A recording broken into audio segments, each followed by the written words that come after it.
saya tidak menemukan apa yang Madura di sini. Orang yang tatak itu orang yang berani.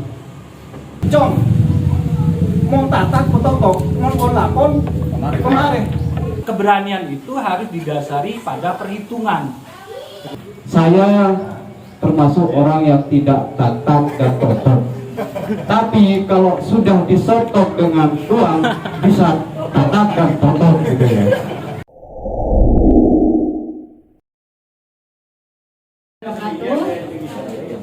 Salam jumpa untuk Bapak serta para saudari yang sudah hadir pada kesempatan pagi kali ini. Alhamdulillah senang sekali saya Wahyu Titasari mendapat kesempatan untuk menjadi moderator dalam acara yang sangat luar biasa pagi ini, yaitu Mancing Sastra. Mancing Sastra adalah program sastra komunitas masyarakat Lumpur Bangkalan yang didirikan pada tahun 2017 bertepatan dengan ajang akbar sastra nasional yang bernama Festival Puisi Bangkalan. Nah, Mancing Sastra ini ada pencetusnya, yaitu Bapak Buyung Pampudi, Bapak Rozaki, Bapak Anwar Sadat, Bapak Muzamil Prasdia, Bapak Joko Sumarto, dan Bapak Helmi Prasetya. Lalu, kenapa dinamakan Mancing Sastra? Tak lain dan tak bukan karena beliau-beliau ini memiliki kegemaran yang sama, yaitu memiliki kegemaran memancing. Pada tahun 2017 ini, sebelum itu, kantor dari komunitas masyarakat Lumpur Bangkalan ini bertepatan di Tarokan dan tak jauh dari Tambak, sehingga tak luput dari kegiatan mancing dan berdiskusi. Khususnya para beliau sangat menyukai kebudayaan. Nah, disinilah proses arah dari terciptanya sastra dan acara Mancing Sastra. Mancing Sastra sudah menjalani beberapa edisi. Sejauh ini sudah sampai pada edisi ke-37, di mana tema pembahasan kita kali ini yaitu mengenai slogan dari masyarakat Madura, Tatak Bentoto. Nah, pemancing kita pada pagi kali ini ada dari Bapak Renda Sakbana. Mohon maaf Bapak Renda. Baik, saya ulang ya, dari Bapak Renda Sakbana Kusuma, Magister Pendidikan. Beri tepuk tangan terlebih dahulu untuk Bapak. Mohon maaf Bapak, ini saya deg-degan Pak. Pakai mic soalnya Pak. Mungkin boleh tanpa pakai mic Pak. Boleh nanti. Ya. Baik, beri tepuk tangan untuk Bapak Rendra. Bisa langsung duduk di samping saya.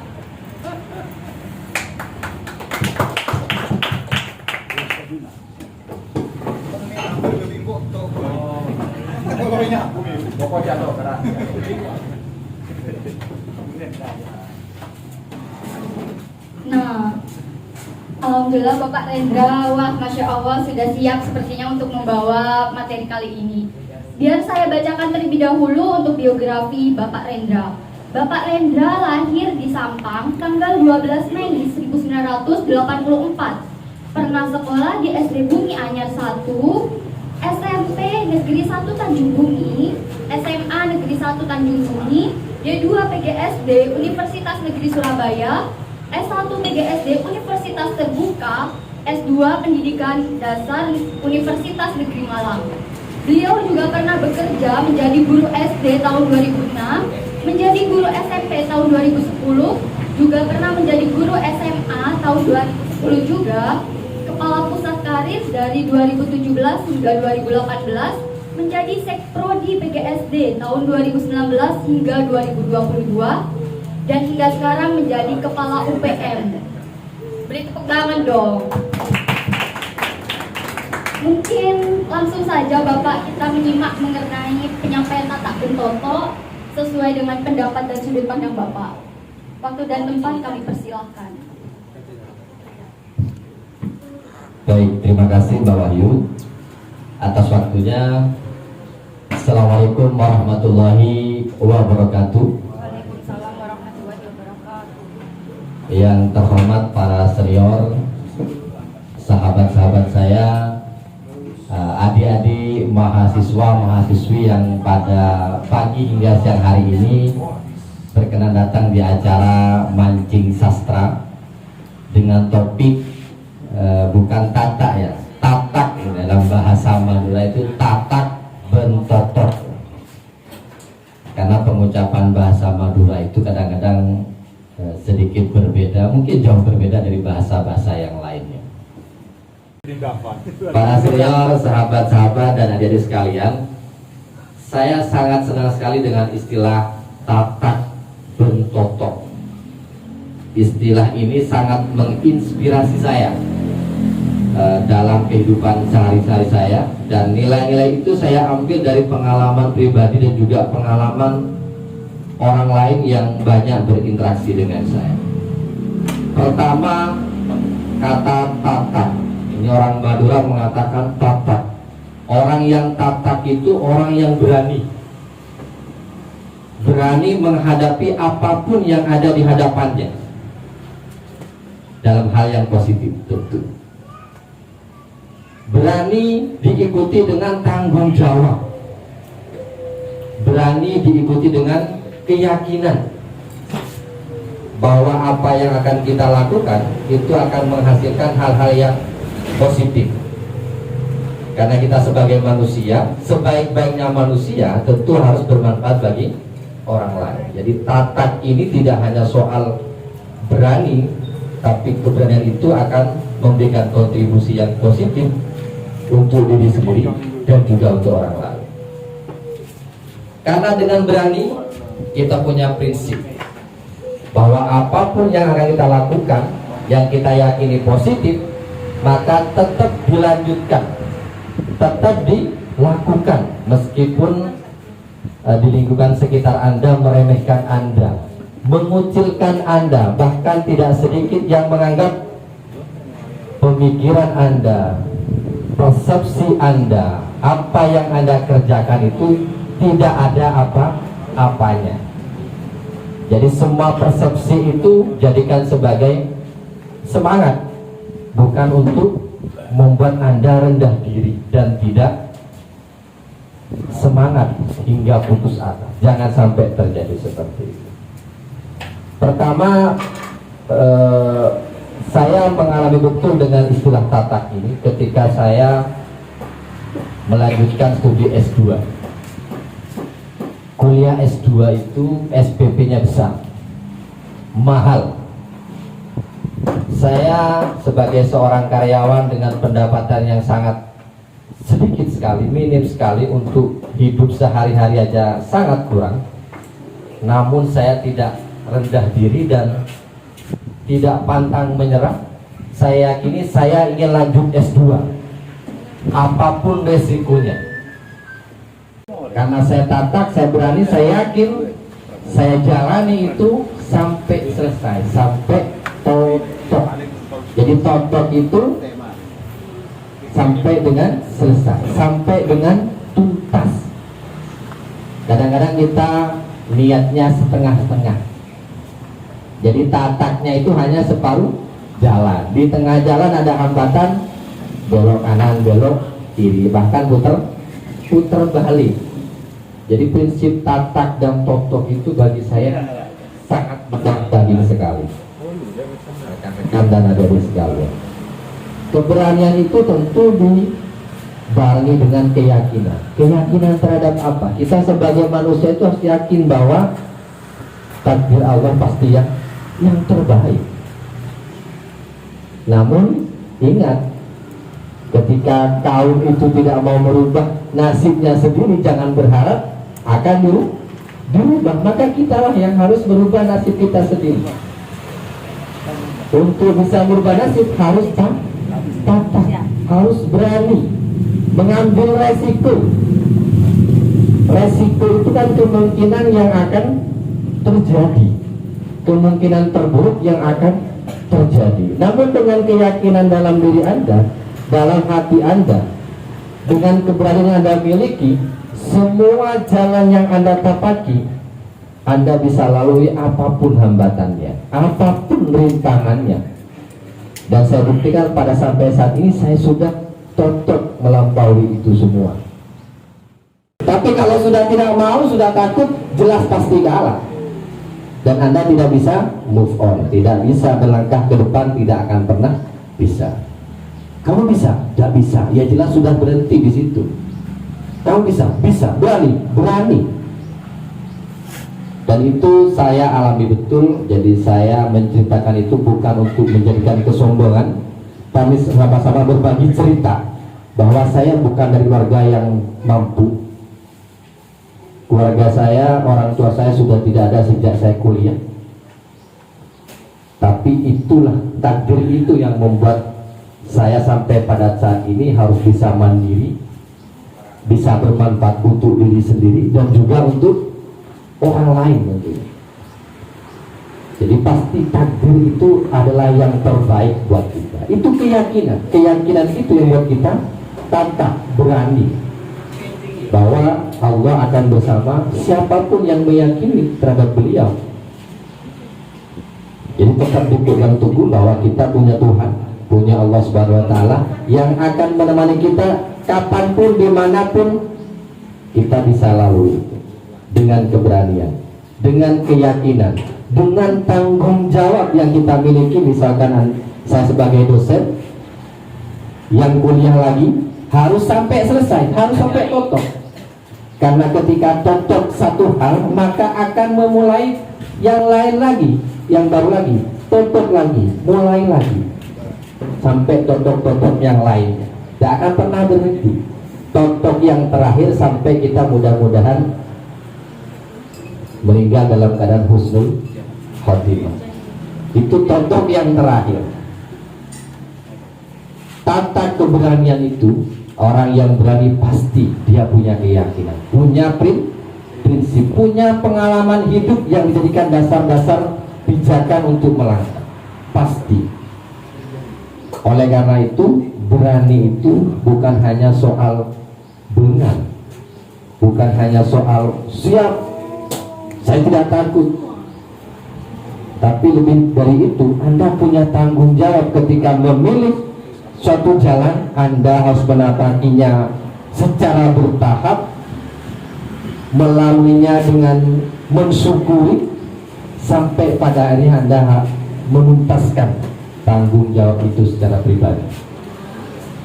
Maka nilai totok, nilai tatak dan totok ini sangat mendalam sekali di hati saya.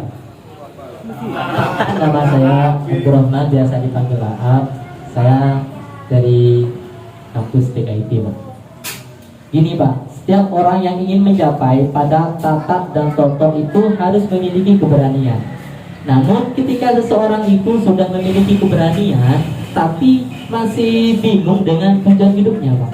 Karena bagi anak-anak muda ini biasanya masih kebingungan ketika mencari jalan hidup, tujuan hidup. Biasanya mempunyai tujuan hidup A, nanti di tengah jalan itu berubah B. Nah, bagaimana caranya kita membangun tujuan hidup itu agar berdiri kokoh dalam diri kita, Pak? Terus yang kedua, Bapak itu tadi menyinggung tentang tujuan dan juga impian. Yang saya bingung, tujuan, impian, dan juga cita-cita itu apa yang menjadi perbedaan? Seperti itu. Sekian, terima kasih. Oh, Aab, betul. Maaf, Mas. Ya. Mas Aab ini waktu saya muda juga mengalami. Kadang-kadang anak muda itu yang diinginkan tidak satu, banyak hal, sehingga mereka akan bingung, pengen ini, pengen itu, pengen semua. Nah, aku ingin begini. Nah, itu Ibrahim, aku ingin begitu. Nah, itu memang wajar, Mas. Anak muda itu kan idealis pemikirannya, masih di pemikiran. Sama waktu saya juga masih muda waktu kuliah dulu. Karena keinginan saking banyaknya dia bingung. Tapi yakinlah ketika Anda bingung berarti Anda sedang berpikir. Nah, oleh karena itu Anda cukup fokus. Nah, jadi poinnya Anda harus fokus. Sekarang yang ingin Anda capai dulu apa? Yang pertama prioritas misalnya. Saya jadi mahasiswa, fokusnya apa? Fokusnya semester ini misalkan, fokusnya pengen mata kuliah nilainya A semua. Fokus aja di situ dulu. Kalau Anda biar gak bingung dengan keinginan yang lain, maka yang lain difokuskan. Di kuliah ingin nilainya A, di luar ingin jadi ketua organisasi. Yang lain pengen buka usaha, Anda fokuskan itu. Anda boleh menentukan tujuan Anda lebih dari satu. Yang penting Anda merasa yakin dan bisa. Ketika Anda sudah memutuskan, harus tatak, harus berani dan bertanggung jawab. Jadi fokuskan tujuan Anda supaya kita tidak bingung. Saya bilang kita itu karena saya pernah alami juga. Ketika tujuan kita itu ngambang itu nggak tahu arahnya kemana, dan ketika di pertengahan jalan harus belok lagi pada tujuan yang lain, itu karena kita nggak fokus, tidak membuat tujuan kita spesifik. Pokoknya saya pengen kuliah lancar itu nggak jelas. Lancar itu maksudnya kuliahnya terus sampai semester 14 kan lancar juga itu. Jadi tidak jelas itu tujuannya. Saya pengen di organisasi itu juga aktif yang bagaimana misalnya. Anda tidak menspesifikkan tujuan Anda. Sesuatu yang tidak spesifik, Anda akan kesulitan mengukurnya. Mengukur ini bisa dicapai atau tidak, ukurnya tidak ada. Maka itu akan menjadikan kebingungan dan tidak sedikit yang harus pindah tujuan yang lain karena tidak spesifik. Jadi yang saran saya, spesifikkan. Anda bingung, Anda harus konsultasi, minta saran, minta masukan. Itu akan lebih baik. Pemikiran satu orang, dua orang lebih baik daripada satu orang, dan seterusnya. Kemudian yang pertanyaan kedua tadi, Bagaimana bedanya cita-cita, oh, iya. mimpi, dan Apa bedanya impian, cita-cita, tujuan? Kalau cita-cita biasanya sering kita dengar saat SD. Ini pasti cita-citamu itu ingin jadi apa? Jadi cita-cita itu berarti sesuatu yang diinginkan saat kecil, nanti ketika dewasa atau ketika sudah pada umur tertentu. Impian, sesuatu yang Anda impikan. Karena ingin impian itu tidak harus menjadi apa, tapi ingin punya apa juga impian kadang. Nah, tujuan ini beda antara impian, cita-cita dengan tujuan. Cita-cita dan impian itu bisa jadi tidak ada apa-apanya kalau tidak ditetapkan sebagai tujuan Anda. Kalau hanya cita-cita, bisa saya cita-cita ingin jadi polisi. Ya cukup disampaikan aja cita-cita saya begitu. Tapi apakah pikiran dan hati Anda ingin mencapai itu sebagai sebuah tujuan? Itu hal yang berbeda. Ketika sudah jadi, maka cita-cita dan impian bisa dijadikan sebagai tujuan. Barulah Anda arahnya akan jelas. Tapi kalau cita-cita dan impian itu hanya sekedar cita-cita, kan cita-cita itu kan ingin, impian juga harapan. Tapi harapan yang tidak dijadikan sebagai tujuan, maka tidak bisa Anda capai. Kenapa? Anda tidak fokus ke situ. Kok kamu sekarang katanya pengen jadi ini? Ya itu kan cita-cita waktu kecil lah. Sekarang saya pengen ingin yang lain, nanti ingin jadi yang lain lagi. Dulu jangan jadi polisi, ketika SMP ingin jadi dokter. Maka cita-cita tidak menjadi apa-apa ketika cita-cita tadi tidak menjadi tujuan. Jadi tatak itu belum tentu totok menurut saya. Nah, kalau totok itu mesti tatak.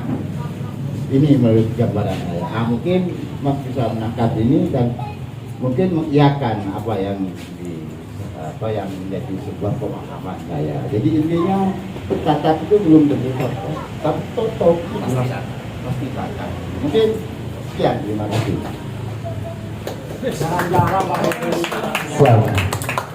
Jadi saya setuju. Kalau sudah tatak belum tentu totok, karena takdir itu kita tidak ada yang tahu. Kita sudah berdoa, sudah berusaha, sudah berani mengambil tanggung jawab di situ, tapi karena sesuatu hal yang di luar kontrol kita, di luar kuasa kita, akhirnya suatu itu tidak bisa terselesaikan, tidak sampai totok. Tapi kalau sudah totok, pastilah modalnya adalah tatak. Sangat setuju Pak Heru, terima kasih banyak. Warahmatullahi wabarakatuh. Perkenalkan, nama saya Junaidi, saya dari Galis. Saya sangat bangga dengan tema kali ini. Karena apa? Karena menurut buku yang saya baca, memang hidup yang sesungguhnya itu hidup yang bermakna, yaitu hidup yang bermanfaat terhadap orang lain. Nah, untuk sampai ke hal itu, kita harus mempunyai prinsip tatak dan totok. Karena saya kebingungan, karena Bapak tadi kalau Anda kebingungan, maka harus berkonsultasi. Nah, saya kebingungan, apakah ada perbedaan antara kata berani dengan kata nekat? Kan beda, Pak, antara kata berani dan kata nekat. Mungkin itu, Pak. Berani karena punya kemampuan itu bukan nekat. Berani tapi tidak punya kemampuan, ini nekat namanya. Karena tidak punya kemampuan berani gitu. Taruh pencaksilat misalkan, ikut tapi tidak punya basic pencaksilat, yang namanya nekat ini. Namanya nekat. Pil ngerti. Jadi kita itu berani karena yakin dengan kemampuan kita. Karena kita yakin bisa. Karena kita punya basic pengetahuan, basic keterampilan. Tapi kalau kita berani tapi tidak punya skill, tidak punya pengetahuan, ini namanya nekat. Jadi begini Mas Hendra, berbicara hal yang dari tadi, kalau saya perhatikan dari awal, Mbak menyampaikan bahwasannya ini adalah bagian dari slogan Madura. Saya tidak menemukan apa yang Madura di sini. Misalnya begini, berbicara tatak dan totok secara umum. Jadi saya perlu mempertanyakan kembali ya, ini secara ontologis bagaimana teks ini bekerja dan bagaimana teks ini muncul, dalam konteks apa hal itu muncul. Kalau dari tadi yang dibahas bagaimana perjalanannya Mas Rendra itu sudah terbukti gitu ya. Saya tidak meragukan hal yang semacam itu. Saya tidak pesimis gitu Mas Rendra. Memang kalau diyakini, cuman permasalahannya karena ini hal yang umum, saya juga sering menemukan hal ini yang bukan Madura. Seperti halnya Mas Hashi Kishimoto itu sudah membangun figur tatak dan totok. Saya akan membawa pulang Sasuke ke desa. Apapun yang terjadi. Kenapa? Karena itu jalan ninjaku. Itu adalah kalau saya pertemukan dengan hal yang Mas Rendra gelar di sini, juga pertanyaannya teman-teman, apa sih yang membedakan? Gitu. Saya tidak menemukan itu. Juga saya juga ingin masuk sebagai falsafah hidup Madura. Kalau tadi Mas Rendra ini sangat cukup kuat sekali ya vitalismenya Mas Rendra. Jadi ada daya pendorong sebagai kekuatan hidup, ya kan gitu Mas Rendra. Kalau Pak Heru tadi mengatakan bahwasannya totok, tatak, kalau tatak belum tentu totok. Kalau totok pasti tatak. Saya juga berkebalikan. Saya tidak totok gitu. Saya tidak tatak, cuma totok. Ini hal yang terjadi pada saya. Saya akhirnya tidak sependapat dengan Pak Heru. Kenapa? Saya satu jujur tidak tatak, cuma totok. Jujur ini saya yang entah takdir yang lain kan gitu. Cuman dalam teks ini ketika menghilangkan salah satunya itu bukan lagi tatak dan totok gitu. Pak Heru sudah menghilangkan karena begini, kalimat itu terbangun oleh ada konsekuensi logis. Kalau tatak pasti totok ya. Jadi ada beban ketika saya pernah mendapatkan teks itu pertama kali dari Ajaya, dulu cerita siapa ya? Lupa saya. bilang gini, mohon tatak petotok, ini mengandung beban sekali. Jadi kalau seperti yang disampaikan Pak Heru, ini sudah bukan lagi masuk ke tatak dan totok gitu. Tatak aja udah gitu, totok aja gitu, itu Mas Rendra. Jadi yang saya ingin menggali di sini kemaduraannya mana? Gitu, kalau apa yang membedakan dengan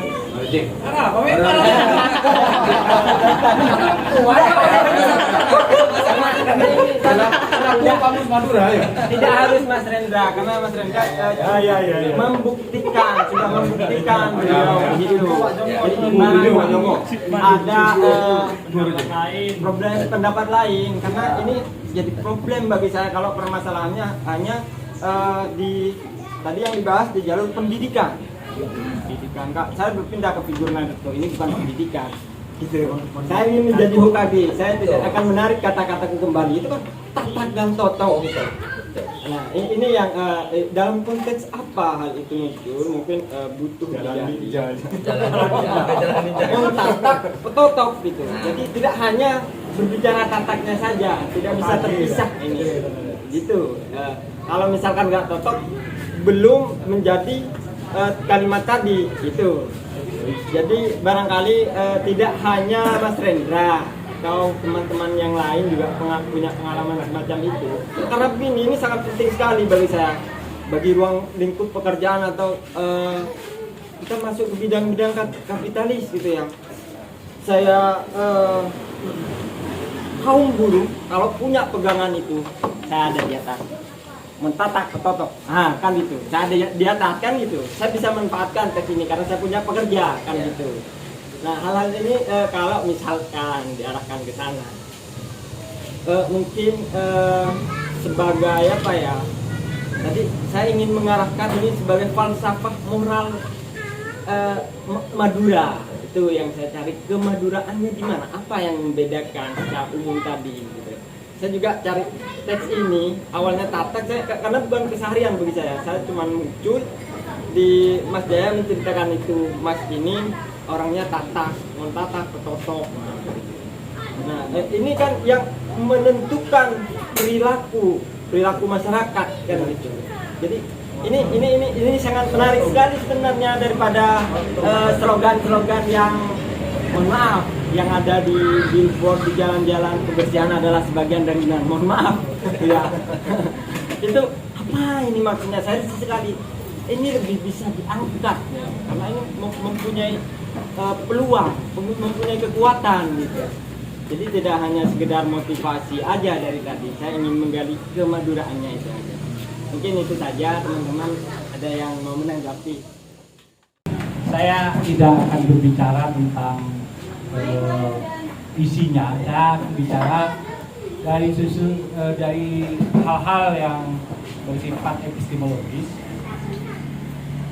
Sebenarnya kata tatak dan totok itu bukan asli perbendaharaan bahasa Madura, dan sepertinya pepatah ini saya sebut pepatah karena dia sebenarnya sebagai sangkalan sebenarnya, bukan sebagai sebuah peribahasa biasa. Karena kalau peribahasa biasanya menggunakan kiasan, sementara ini tidak, langsung pada kata. Kata tatak dan totok itu sebenarnya dari bahasa Jawa, dan di Jawa juga ada peribahasa ini gitu. Artinya memang orang Madura tidak bisa dipisahkan dengan budaya Jawa. Yang pertama kata tatak itu jangan ditulis dengan K tapi G. Karena kalau tatak dengan K itu lepe, lama untuk sesuatu, itu tatak namanya. Tapi kalau tatak itu dengan huruf G, itu artinya berani melakukan. Kedua, kata totok itu sebenarnya bukan tutuk dalam tulisan K tapi juga tulisan G di akhirnya. Karena kalau tutuk dengan K itu artinya moncong. Kayak gitu. Jadi kalau tutuk itu artinya mengandung dua hal. Yang pertama sampai, tiba, yang kedua selesai. Tapi saya pikir yang kedua ini yang masuk. Artinya yang juga jangan sampai dilupakan ada kata ben. Kata ben itu tidak hanya ditambahkan mana suka. Artinya ketika tatak lengkap dengan totok. Artinya keberanian itu harus didasari pada perhitungan.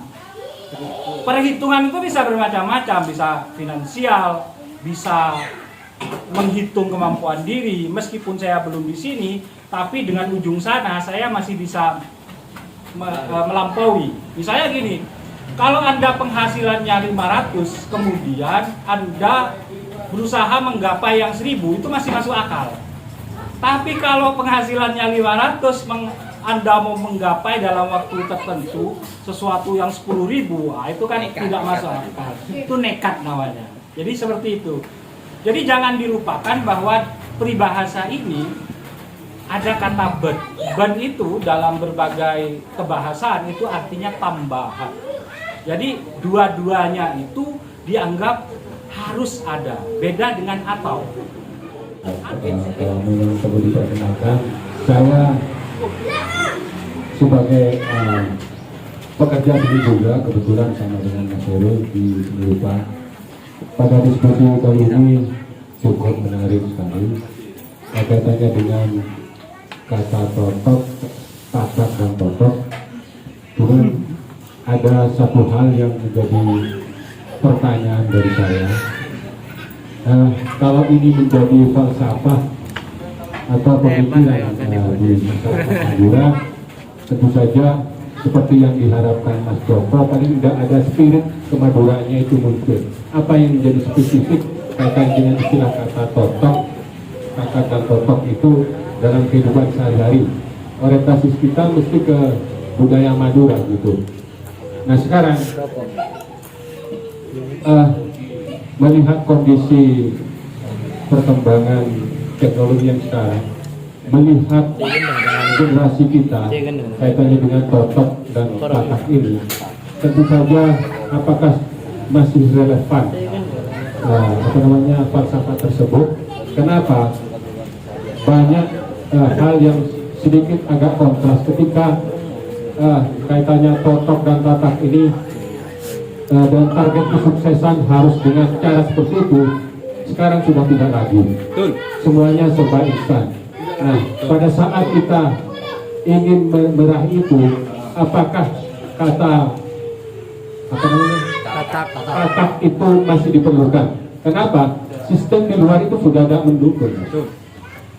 Semuanya serba instan dan itu sudah banyak kelapangan untuk mendapatkan itu tanpa harus dengan tatak. Tatak dan totok ini bagi saya sekarang sudah tidak ideal lagi. Sekalipun itu idealnya hidup itu memang seperti itu, harus tatak dan totok. Saya termasuk orang yang tidak tatak dan totok. Tapi kalau sudah disotok dengan uang bisa tatak dan totok gitu ya. Kan ironis itu. Ada penyokoknya. Menanggapi itu bagaimana? Apakah kita mempertahankan tatak dan totok itu jadi satu harga diri, harga mati atau apalah itu? Cuman bagi saya itu sudah tidak ideal lagi, sekalipun itu ideal. Termasuk apa yang dikesahkan oleh Joko, di mana Madura atau kemaduraan dari, anggaplah kalau itu bahasa, ini saya merasa pas seperti yang dikatakan Pak Muhyi tadi, itu pepatah. Dalam artian begini, pepatah ini biasanya namanya pepatah kan untuk mematahkan. Kalau ada orang, biasa diucapkan oleh orang tua, mohon bada orang melakukan sesuatu, terus corak lo gena, corak lo mare, biasanya dipatahkan. Kocak, cong, mau tatak, totok, mau lakon, kemarin. Karena ini kaitannya dengan budaya Maloh dalam tradisi Madura. Berkaitan juga dengan etembeng kote mata, aman petotolan. Ini sebagai konsekuensi dari prinsip orang Madura yang seperti itu. Jadi setiap melakukan sesuatu, dia kok kemarin. Tadi katanya bagaimana Pak kalau kuliah, tapi kemudian ada nasihat dari orang lain, ternyata ini tidak sesuai. Saya ingin berhenti. Berhenti pun harus gentle kan, ada mahasiswa yang masuk kuliah oleh terus semester lo temu berat temon ada. Itu yang dimaksud tidak totok. Tapi kalau memang merasa saya tidak cocok di sini, ada yang lebih bagus, ya datang. Amin bener bahwa saya begini itu tetap totok walaupun kuliahnya tidak selesai. Karena prinsip itu tetap dijalankan. Saya rasa seperti itu, artinya lebih pas kalau ini pepatah. Biasanya ekoca agi ngon badenak kana memulai sesuatu tapi kemudian cara alasan, sehingga ini semacam semua ya mau lekadung acak pun itu pemecah sekali jangan kenduri. Jadi ini bukan carok saat zaman kerajaan tapi setelah itu. Jadi zaman kurang lebih tahun 90-an 80-an. Jadi waktu itu kebetulan ketika bertanya ada saya di belakangnya tidak kelihatan maksudnya. Cuma saya mendengar percakapan beliau berdua. Jadi dulu itu ketika orang Carok itu janjian kapan dan di mana sama-sama siap dengan ketetapan siapapun yang kalah maka masalah itu selesai di situ. Tidak ada lagi sangkolan yang ke belakangnya. Jadi tidak perlu ada sangkolan petotok. Saat itu langsung dipetotok di situ. Jadi itu informasi yang waktu itu dijelaskan oleh almarhum orang tua saya kepada peneliti itu. Dan kebetulan beliau almarhum itu punya teman yang para pecarogen itu. Jadi itu sumbernya mungkin saya sendiri kan tidak ada di zaman itu. Saya meyakini, saya kira itu hal yang positif, jadi tidak perlu melibatkan orang lain dalam pertikaian satu orang, dua orang, maka mereka selesaikan sendiri di situ, dan setelah itu tidak ada lagi masalah itu, selesai di situ. Meskipun itu dianggap mungkin saat ini hal yang negatif, tapi nilai positifnya maka tidak perlu melibatkan orang lain. Tentu persepsi kita tentang tatak bertotok yang kita anggap sebagai capro-capren di Madura itu karena punya banyak konteks. Tentu konteks itu dilihat dari misalkan pekerjaan, maka ya totoknya ya di pekerjaan itu. Misalkan ingin mencapai suatu tujuan, maka totoknya sampai tercapai pada tujuan itu. Pada sisi seperti apa letak tataknya dan letak totoknya, nah itu yang masih belum terungkap sebetulnya. Saya juga tidak tahu cara mengungkapnya bagaimana. Hanya saya barangkali bisa diambil contoh adalah bagaimana ketatakan seorang Soekarno dalam mengambil keputusan ketika dia memilih untuk untuk memutuskan menyelesaikan Monas daripada Istiqlal. Karena proses tatak itu tidak hanya dilandasi oleh hal sepele, tapi tatak itu dikurung oleh persoalan yang besar. Karena kenapa? Soekarno memilih menyelesaikan Monas ketimbang Istiqlal itu melahirkan pro dan kontra. Diprotes banyak pihak. Orang tabu, orang akan menilai bahwa Soekarno tidak agamis karena lebih mementingkan hal di luar kepentingan agama. Nah, itu disampaikan oleh Menteri Agama waktu itu, yaitu apa lupa saya, Saifuddin Suri. Menteri Agamanya memprotes, kenapa Anda membangun Monas kok tidak Istiqlal yang lebih dahulu diprogramkan? Dan apa yang dijawab Soekarno? Disitulah letak tatak dan totok. Apa yang disampaikan Soekarno menjadi jawaban. Soekarno menjawab, saya sudah tua. Kalau saya tidak menyelesaikan Monas, kalau saya tidak menyelesaikan Istiqlal, kalau saya mati, orang lain pasti bisa menyelesaikan. Jadi artinya Monas dia selesaikan, karena apapun yang terjadi kalau dia mati, Monas tidak selesai, itu tidak akan dilanjutkan oleh orang lain. Orang lain akan melanjutkan Istiqlalnya. Jadi sudut pandang seperti itulah yang bisa kita baca sebagai bentuk tatak dan totok. Kalau ditarik ke arah Madura, ya kita tinggal mengurung slogan ya atau pepatah seperti kata Pak Rusdi tadi, itu hanya cerminan saja. Karena saya mengakui bahwa budaya Madura itu hebat, hanya saja di satu sisi saya mengakui bahwa kita sebetulnya campuran semua.